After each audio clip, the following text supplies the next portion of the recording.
Hello and welcome, everybody, to another episode 44 of Greeting Moshiach. My name is Levi Polichenco, and I'm here with Simcha Fisch, my co-host. And today, we decided to speak about something very, very exciting. Not so exciting, it's just big. And I wanted to ask you, Simcha, trying to figure out through our journey, everybody has been on this journey with us, and at times, you think about it, you think about everything that we're saying, all these amazing things, Shlichus, the answers of the Rebbe, different encouragements, and even just everything all together, everything that we're saying. It's just like so geschmack, so amazing. Like, why wouldn't you want to live this life, right? We spoke to a bunch of people, and David Feldman said beautifully, you have one life. Live it the best way. Especially when we're talking about Mashiach, which is like literally everybody's waiting for, everybody's expecting for. This is something that everybody speaks about so many times, and this and that and the other. It's like, why wouldn't you like the narrative that Mashiach is here, and that we have one thing left to do, and that is to greet Mashiach. Like, why not? So the answer that comes up a lot, or really an explanation that for some people it just wouldn't work, and as to why now we're here sitting 33 years later, and seemingly what we're saying is for some people new. I think the only way we can explain it and to bring a thing is something happened to people on Gimmel Tammuz. So the question is Gimmel what happened on Gimmel what? Gimmel Tammuz. It's Tammuz is a month. I think it's a month it's in the summer. Gimmel is the third day, so it'll be the third day of Tammuz. I'm not sure what happened, but people talk about this Gimmel Tammuz as if it's like I have it happened. on good authority that Gimmel Tammuz didn't change a thing. And I have it on good authority that Gimmel Tammuz changed everything. So I think that's really the crux of Sorry. of our issue here. What is the meaningful impact, practically speaking, when it comes to Mashiach and this whole narrative when it runs into a brick wall of Gimmel Tammuz? Yeah. Did it or didn't it change everything? Okay, so very obviously, if you look, I think it's important first to establish some history here. At least people who are centered in Crown Heights and were listening to the Rebbe's Shlichus every week, I would say a vast majority of people at one point or another got caught up in the whole Mashiach narrative. That the Rebbe is Mashiach, that it's important that the Rebbe is Mashiach, that it's actually happening for real, and that we've moved on past, regular being Lubavitch to there's something dramatic happening right now, that Mashiach is coming, and it's all happening at 770. And the Rebbe is really for real taking us out of Galus. And most people were singing Yechida and in Tafshin and Gimmel. This was for real. Now, what was going on in Adi Asadis was going on by different shluchim in Mitzrayim who are not in town. I don't know. I know I've seen some paraphernalia from Los Angeles. They were getting a shtickle involved, the shluchim over there. I don't have as much data as to, what was going on at Crown Heights. We have farbrengens recorded. We have a lot more people who could share what was going on. So what was going on in other shluchim, it could be a lot of people never got the memo for whatever reason, even though the Rebbe expressly asked them to get the memo. Everyone's very excited. Certainly people who know what's going on are very excited. Yes, even then, to those apologists, to people who were iffy about the whole business, and for whatever reason, this whole narrative did not appeal to them, and they would rather the Rebbe play nicely, and not make big messes and PR messes, and stay calm and just talk about doing Mitzayim and things that are less controversial. And they didn't like this whole Mashiach thing. I don't know why, but yeah. The vast majority of people were singing Yechi. They were involved, whether because they wanted the Rebbe to have it for Shalema or whatever they'll tell you now. Everyone was swept up in it. There was a Mashiach fervor sweeping over Crown Heights. You watch videos, and I recommend it, of what was going on then, the farbrengens, the chassidim, the avir. It's so important, because we learn these shlichus now in retrospect, and we have to go discuss, what does the shlichus mean? It's like part of that context is how did everyone understand it at the time? What was the people who heard the Shlichus? What was their reaction? So much of a constitutional law, lahavdil, when you're discussing the founding documents of our great country, the United States of America, is okay. What was the framers' intention when they wrote these laws? How do we apply that today? The Rebbe famously talks about moments of silence. It could not have possibly been the framers' intention to negate the possibility of freedom of religion in schools if people having a non-denominational prayer or a moment of silence or money going to religious schools when they themselves they left they came from across the Atlantic fleeing religious persecution. The people who claimed to Plymouth Rock in 1620, they I think one of them anyways, the people who came in 1620, they came here. Other people came before, but those people, the pilgrims, the ones we have Thanksgiving they made a year later, those people, they came here fleeing religious persecution. That's why they came to America. And that was eventually became established as the country of America. Yeah, of course, like the Rebbe says, how could you possibly read the First Amendment and come to the conclusion Congress shall make no law establishing the state religion? Congress make no establishing the practice of religion or prohibiting the free exercise thereof, or whatever it says. So how could you understand? It means they're not going to make an official state religion. They're not going to pick one. But obviously, the whole point they came here, you have to look at it, is that there should be freedom of religion. They should be free to practice the religion the way the Rebbe says, the way it appears to them, the way. So Congress shall make no law respecting an establishment of religion or prohibiting the free exercise thereof. There it is. Okay. Nice. So was it Congress shall make no law establishing the practice? What is it?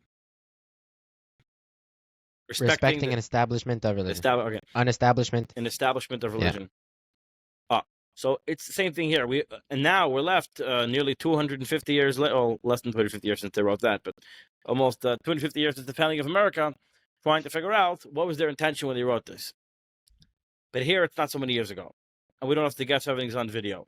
We know what was going on then. Everybody was excited about Moshiach, and the Rebbe being Moshiach in particular. To bring things back to Feldman, if you want a book, an accounting of what it was like, the book by Miriam Raquel. Yeah, Miriam Raquel Feldman. She wrote "God Said What?" ? It's available on Amazon for purchase, and it's highly recommended. So towards the second half of the story, she is herself watch that episode. Also, you'll get the you'll get the accounting of it. Her personal account of what it's like to do both. What it was like to be in Crown Heights then with the Rebbe week after week saying these bombshell sichas that people today kind of like to retcon it into meaning some of like spiritual stuff or whatever. It's like, no, it was very, very real at the time to everybody then. And then came Chalzai Nadar, obviously, came with, there was Chalzai Nadar the second time, and then had a second stroke 2 years later, Nun Daled.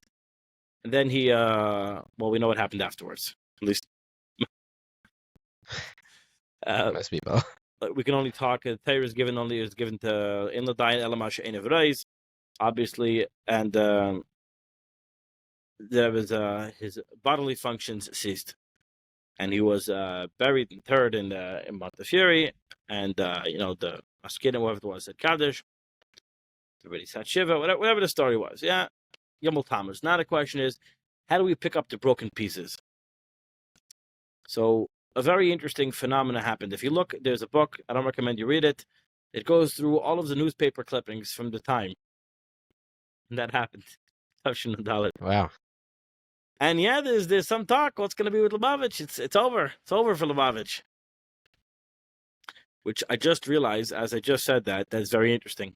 Because I was using this to segue into a discussion about why there was no Eighth Rebbe. Or rather, why it was obvious to everyone that there was no Eighth Rebbe. But then I realized, even to the people who were writing the newspaper clippings,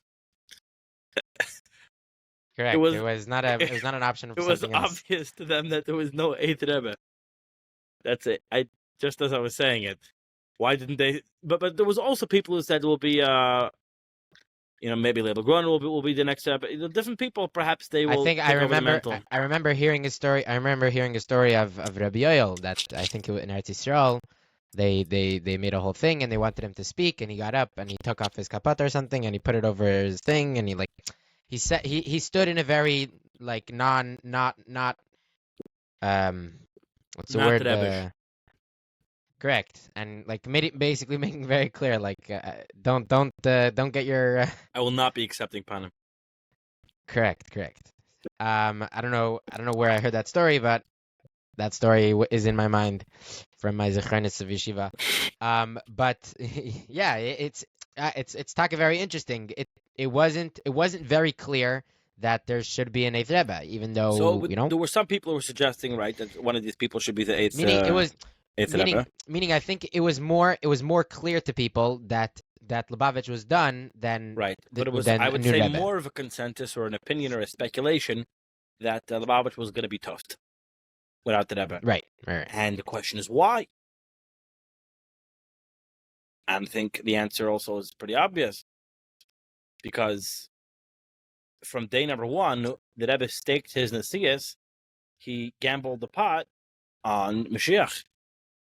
The Rebbe said that from pretty much his earliest thoughts were about envisioning Mashiach, envisioning the Gula. So the first thing the Rebbe says when he begins the Nasias, Yud Shvat, Tavshin Yud Aleph, the Rebbe says, this is the last generation of Galus. We are going to bring the Gula. The Rebbe says it was not by choice, but our generation is the one tasked. This seventh generation is tasked with bringing the Shekhinah, Lamata Baris, to bring the Shekhinah back down here into the world. We're going to do it. We will do it, brothers. After us, there'll be no others. You and I. Quote Avram Fried. I'm not sure what song that came out in the early Samachs, I guess. Yeah, after us, there'll be no others. There's not. I just realized also, it works in the song. You don't think about it too much. And we will do it for others. After us, there'll be no others. You and I will do what Shahins wanted to. What's the point? Yeah, it's our generation, and this was already, he was able to put out already even after Gimmel Tammuz. Actually, no, on Giant Shoulders, it was on Shtar Tanayim. All right, the experts will come out of the woodwork here and tell us when Shtar Tanayim came out. We're going to have to fact check this. I bet it's before Gimmel Tammuz. What did the fact check say?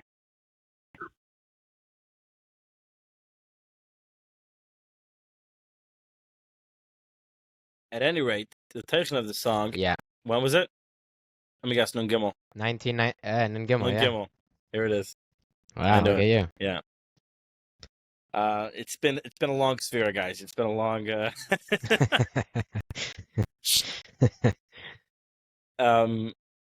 So that was that. Yeah. Okay, very good. Here's a little time capsule of what Avram Fried was feeling in Tavshin and Gimmel.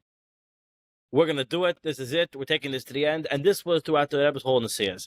Oh, Baruch Haba Melech HaMashiach is also Shtar Tanayim. There you go. There was no doubt. This was the mission. Shtar Tanayim. Yeah, we were going for broke here. That was the Rebbe's mission statement. We are going to bring Mashiach. And then, as the Nasiat progressed, the Rebbe gave us more of the status updates where we're holding. That the Shlichus was Baruch Hashem successful, and now they wish to send Mashiach to take us out of Galus. And now we have the Avodah of integrating our lives with the Gula and starting to do more Gula things. And now we have to be Baker the Shlichus as Kabbalah's Pnei Mashiach Tzkeinu to actually greet Mashiach. And then comes Yechi in Gimmel, and it's storming Avak. And there was no option. Gimmel Tammuz is not on the table. Not an option. 0% chance. You can bet everything. Most people. A lot of people. For sure, you could look at videos of like Elkanah Shmutke and other people talking at the time. Like, there's no doubt. This is it. This is Mashiach's coming. And you know, it didn't happen.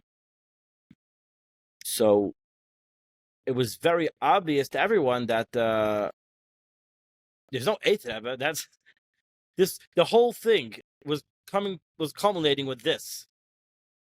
We're not just going to continue as normal. There's no going back. if you want to go back, you can make your own religion with your own Rebbe, with your own Chassidus. But the Alter Rebbe, the Mittler Rebbe, it all ends with this, with Mashiach in the Dor Shvi.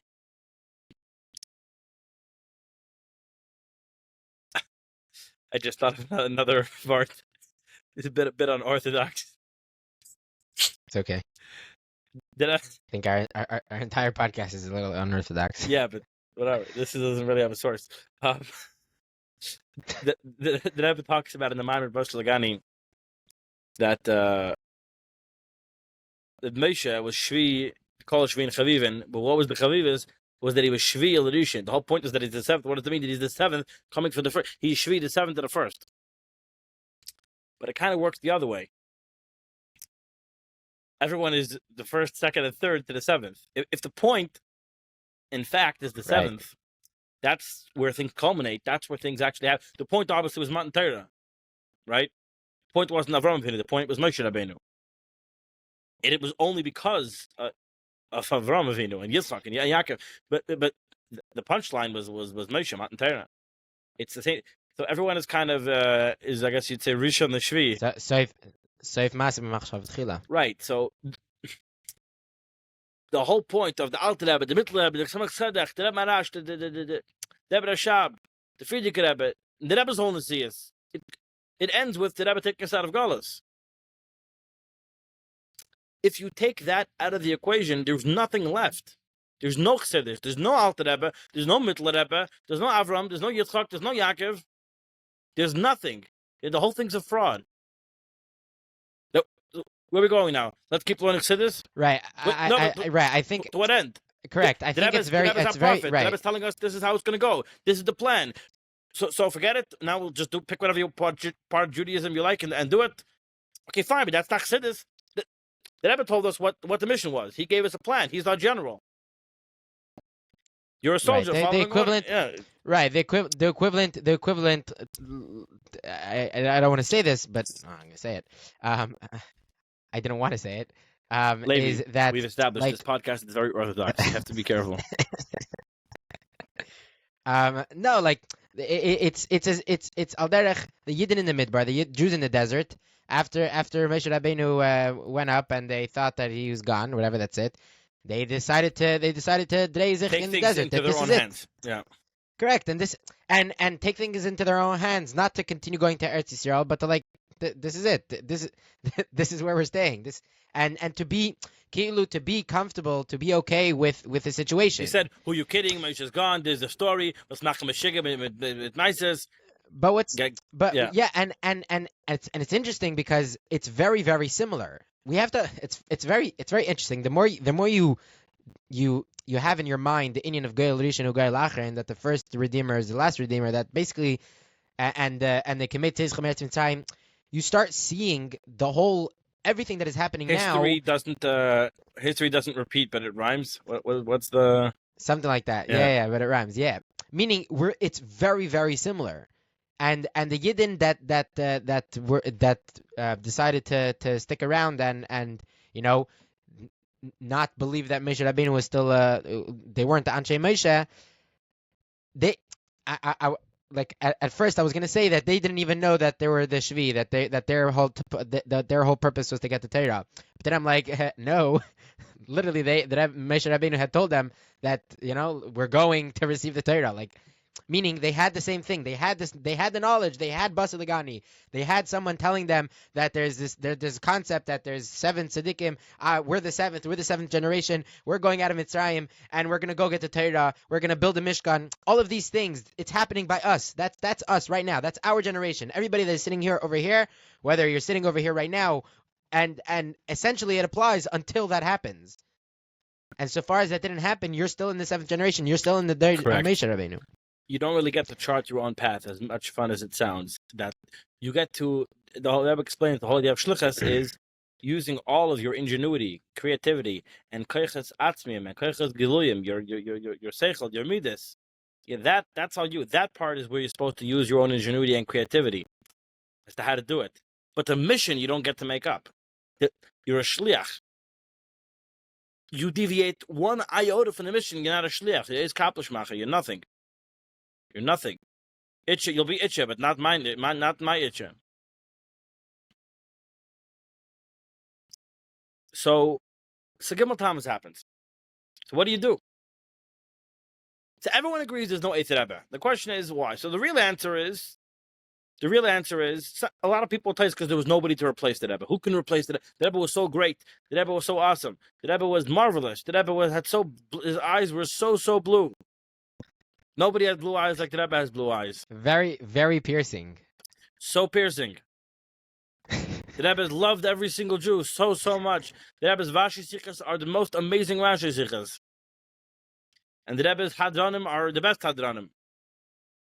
And if you really understand how to learn Nigla, if we'll find somebody like that, it's Mamish Gewaldik. Okay, so people get lost in all these very true, important things and say, so that's why there's no eighth Rebbe. Who's going to be Rebbe? We're all a bunch of sycophants to the Rebbe. I think if I'm using that word correctly, I don't know. And I'm worried I said something. I don't know. We're all obsessed with it. We all love the Rebbe very much, and we're all, so to speak, We're fans. We're big fans. We're big fans. Yeah, we're all locked in on his aura of the Rebbe. We can't imagine. We're so obsessed with the Rebbe. We cannot imagine anybody else taking over. Oh, we're not sick of it. We're not sick of it. What does it mean? A person who acts obsequiously towards someone important in order to gain advantage. Oh, no. Chas v'shalom. This is the wrong thing.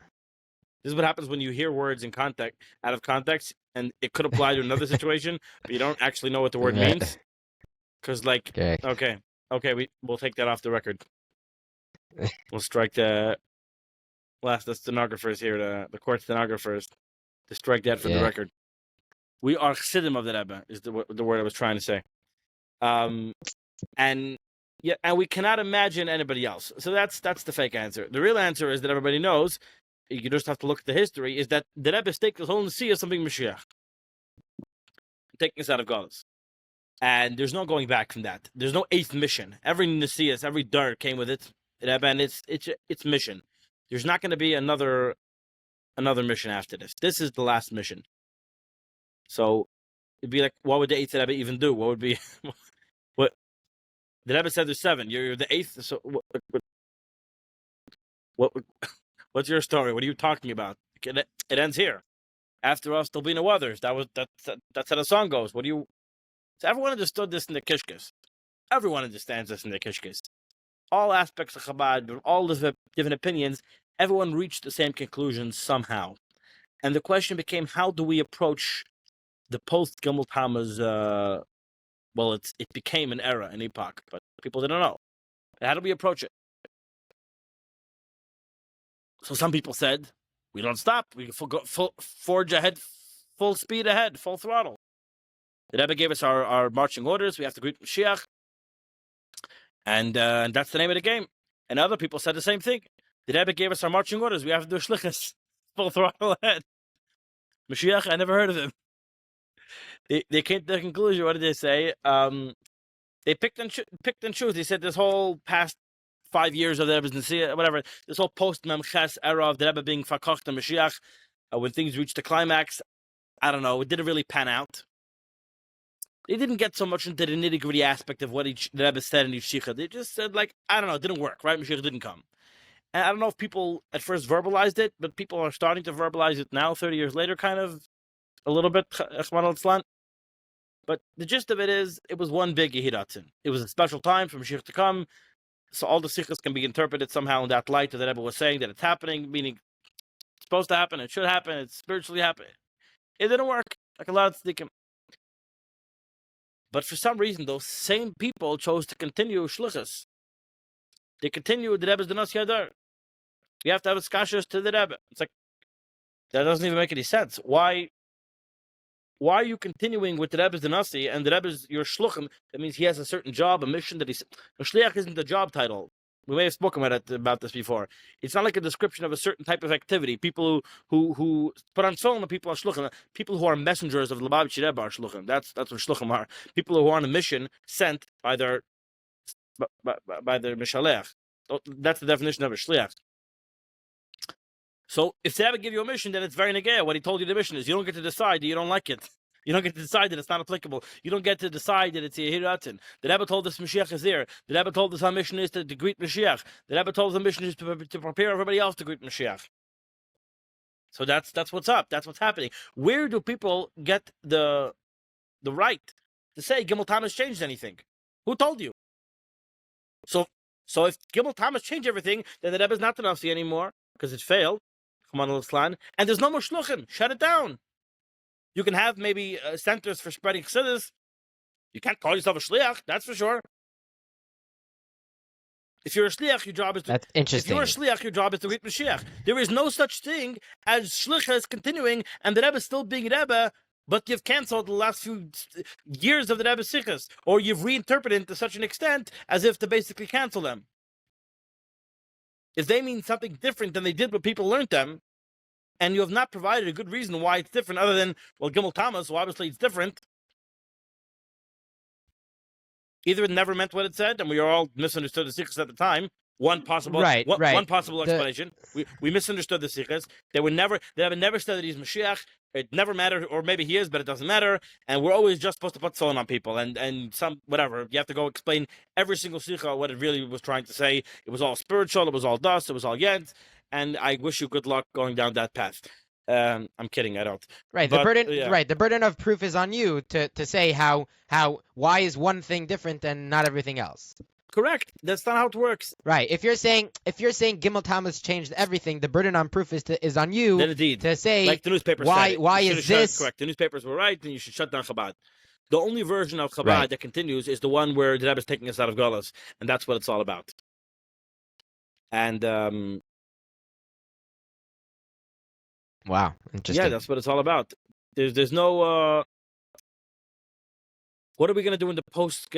How shall we be Lubavitch in 2025? The same way you were Lubavitch in Tafshin and Dalid. That's how.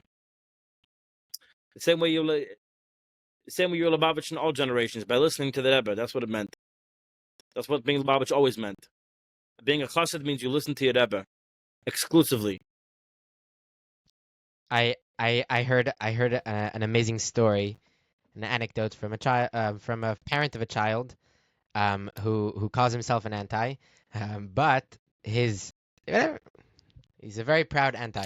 Anyways, his child came over. Imagine walking around with the Metzias, with the moniker "Was bin ich?" Yeah, Ich an anti. Yeah, but Gimmel Tammuz, he said it was a few years ago or last year. Gimmel Tammuz fell on Shabbos, and he, Shabbos, you're sitting around at the Suda, you're going to talk about it. If it's on a regular weekday, then Keilu, you can not necessarily every family sits around for dinner or something like that. So not necessarily are going to sit and talk to your kids about Gimmel Tammuz because it's going to be either they're in school or they're in camp. So, anyways, they're not at home.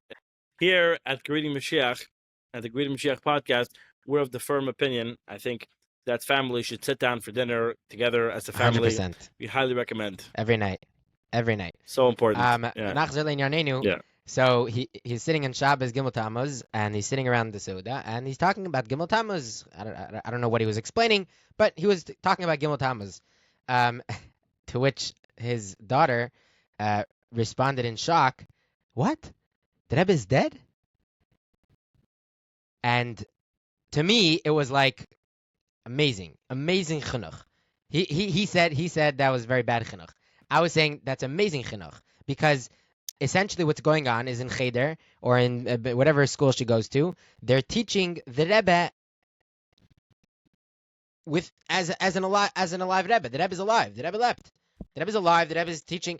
Here's a video of the Rebbe. Here you can see the Rebbe. The Rebbe is yours. And I personally think that the parent is whatever, the parent is doing bad chinuch by basically bringing out this point. Yeah. And what's very interesting is that this story was introduction to the question of how do we bring the Rebbe to our children 30 years after, however many years after Gimmel Tammuz. How do we bring the Rebbe to our children? 31. It's like, dude, the way your daughter had it right before you explained to her about the Gimmel Tammuz, that's how the Rebbe is. Correct. The Rebbe leapt. The Rebbe is alive. Don't You want to overcomplicate talk about things. correct. Don't overcomplicate things. Especially for children, it's very simple. Anyways, I've heard it said. There was a discussion. Does the Rebbe thank people or not? I said, what do you mean? Of course, the Rebbe says thank you. You have it's on Am Chassid, that whole story where the Rebbe sent someone to send the Rebbe sent somebody to go give Shabbos candles to some lady in the hospital. Came back and the Rebbe called back and was I forgot exactly the details, but the punchline was the Rebbe called special to make sure to say thank you. And the person responded, I spent years of my life trying to get over the trauma I've got from watching those videos. Like, you bring it down and said, yeah. It's like, it's so sad. Like, why, what do you have against the regular simple version of where the Rebbes are nothing? We learned from the Rebbe and everything's going strong. Everything didn't change. Nothing changed. It's all good. It's all good. And if you were born after Gimmel Tammuz, you don't have this trauma of having lived. It's very hard to judge people who had the trauma of living through it. But if you didn't live through it, you don't have to have generational trauma from people who did. You can get over it. The punchline is the Rebbe says very clearly the Nasi Adar is the Mashiach Shabbat.